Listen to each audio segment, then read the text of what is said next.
focus on yourself, on your faith, on your dreams, on your mind, on your health, yeah. You gotta work, never tell, keep your head down, find what you love and excel, yeah. Push and pull and repel any hate, go create what you want, feel compelled, yeah. For the race, never look back once you felt that. Don't let somebody take your time, just focus on yourself first. Don't let somebody take your time and your worth, just focus on yourself first. Don't let somebody take your time and your worth, just focus on yourself first. Don't let somebody take your time and your worth, just focus on yourself first.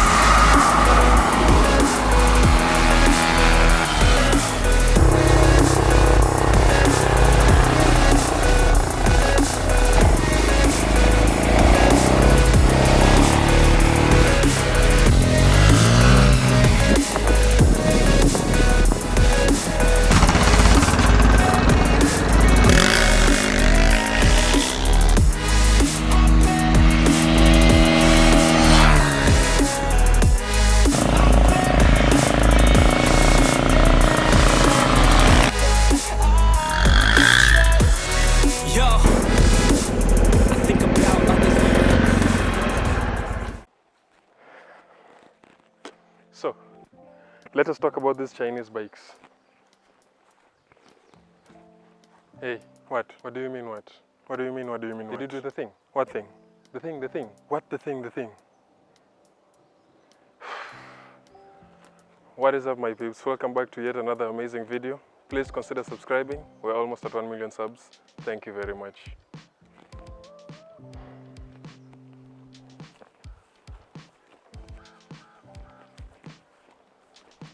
So, we're here today, as the title suggests. Are these bikes really that terrible? Let's find out. Damn it.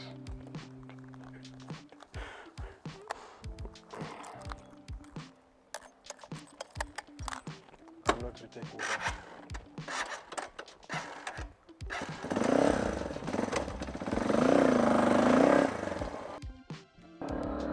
The main function of a bike is obviously its most basic and simplest explanation. Traversing locations, moving from one place to another. Just that. But unfortunately, as human beings, we have to complicate life. It stops being a matter of what, but also a matter of how. How fast can I go? How comfortable am I while riding? How convenient is my sitting position? And so forth and so on. Unfortunately, this creates a whirlwind of problems, especially for us who don't have a lot of money. Welcome to my masterclass. This is where I'm going to teach you a little bit of economics on how the industry of the motorcycle works. But I'm going to be a little bit different, maybe a little bit more interesting. I'm going to use a shitty rap song. Welcome. Well, you see, it's business 101. Suppliers will listen to what the consumers demand. It's almost part of nature. That's just how it goes. That's how the industry works, man. That's how it all works. It all goes from TikTok like clockwork. No ping pong, bro. TikTok or Shing Chong. Producers will always produce the shit which you prefer. Exactly why you gotta play your role and let them know. We wanna flick the shots. Well, there you go. We wanna torque your engine. Well, I see, there you go. We run 300 kilometers per hour on 2 wheels. And that sounds ridiculous, man, but there you go. Unfortunately, all these demands come at a cost. Manufacturers have to invest in R&D and actual production. Most of the time it results into things like the Yamaha Tenere 700, KTM Duke 1200 Super Duke, BMW 1200 GS. Things that we definitely can't afford. These are all bikes we cannot afford, like the KTM 200cc Duke right here in Nakuru. 480,000 Kenya shillings. The thing is just a 200cc, just like this one. But the price is worth 3 of these. But sasa, honestly, unaijua vizuri? Hii bike, hii specifically. Unataka nini yake juu yake? Yani mbona ni expensive hivyo? Haya, kula ni machine. Hii gari unajua kuna radiator, unaweka coolant, alafu nini yake hata hii show. Ukiangalia huwezi compare na hiyo. Unaona ni strong. Alafu chassis yake pia ni strong. Alafu ni kama ika speed. 560,000 Kenya shillings. Fortunately, we have capitalism. With time, more producers come into the market where we have such high demands, and they always look for gaps to fill, which are usually those of people like me. We demand to have fun as well. We demand to have the same amenities as those who can afford them. We demand to have just as much fun, but at a much, much lower cost. Hence comes the Chinese to our rescue. The biggest market demand, especially for third world countries like this, and especially even for bikes, is usually that of the cheaper stuff. I'm very sure most of you would like to be able to travel, have fun, and be as comfortable as possible at a much lower price. We have a whole slew of Chinese bikes that are actually amazing, including the Taurus 150, the Everlast Cougar, the Levert, the Dion Flasher, a fantastic, fantastic fast bike, the Taro GP, the Tekken 250, even though that one is quite overpriced, so to some extent, boo. But should you avoid these bikes like a plague? Hell to the no. Maybe with a few exceptions like the Jincheng speed bikes. Those ones have quite a terrible reputation. But not the Jincheng GY, like the GY 150, which my friend has. He's had it for quite a while now. No hint of unreliability anywhere. It's proven to be quite an amazing bike. Cheap too. So there you go.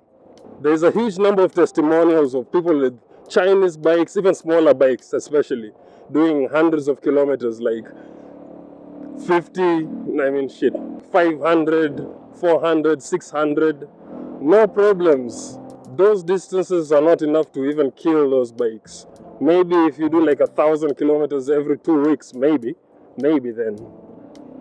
And even then, I'm not even sure if it's, okay, maybe then, sir. I myself have done 660 kilometers with this bike 6 times. Going, coming back, going, coming back, going, coming back. So the first time I did that, I took 12 hours. I stopped to eat and chillax for a bit. That turned out to be quite tiresome for me. I get quite sleepy and it adds a number of hours on top. So I stopped doing that, and the next time I started just stopping for fueling only. This bike does 300 kilometers on a full tank, so I do some calculations here. Every 300 kilometers, I have to make sure before I reach 300 kilometers, I have actually refueled. The only thing that I've had to change so far is my clutch. And I'm currently at 23,000 kilometers, so I'm not very sure if it's that distance or the fact that I've started to aggressively try to practice my wheelies, because there's a probability those destroy the clutch as well. So I'm not sure. Besides, they are actually quite cheap, 600 Kenya shillings only after 2.5 years. That's the biggest thing that I've done to this bike, because I consider it big because I had to actually open up compartments of my engine. So to me, I believe that's actually a big deal. The bikes are super light for the most part. Ignore the Taro GP. That one may be an exception. And even maybe the Dion Flasher, it seemed quite heavy for me. I didn't really get a chance to ride it, but I've had people actually do wheelies on that bike. So maybe, but most of them are actually super light. I mean, check out how I lubricate my chain. Mind you, my bike only has a single stand, the side stand.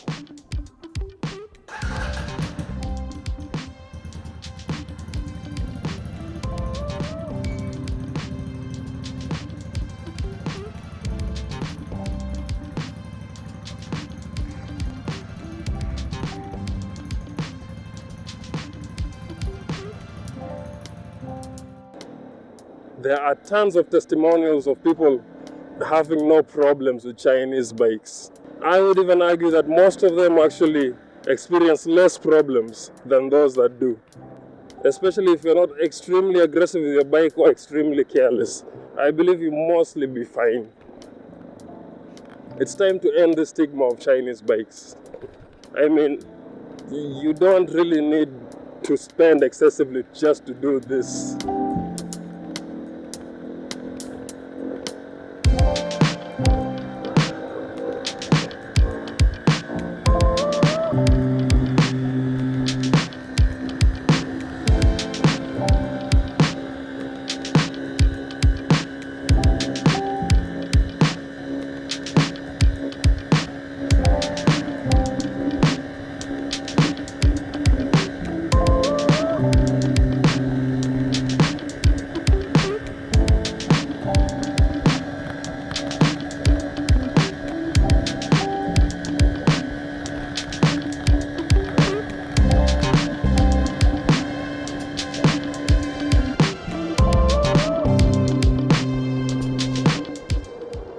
You see, it didn't cost me that much. Maybe a bit of fuel because, you know. Anyway, I would love to know some of your comments down below. Those who have actually had problems with their Chinese bikes, I need like specifics. Don't just say, yeah, they have problems, like specific things that you have actually experienced. And we can talk. Anyway, stay safe, ride safe.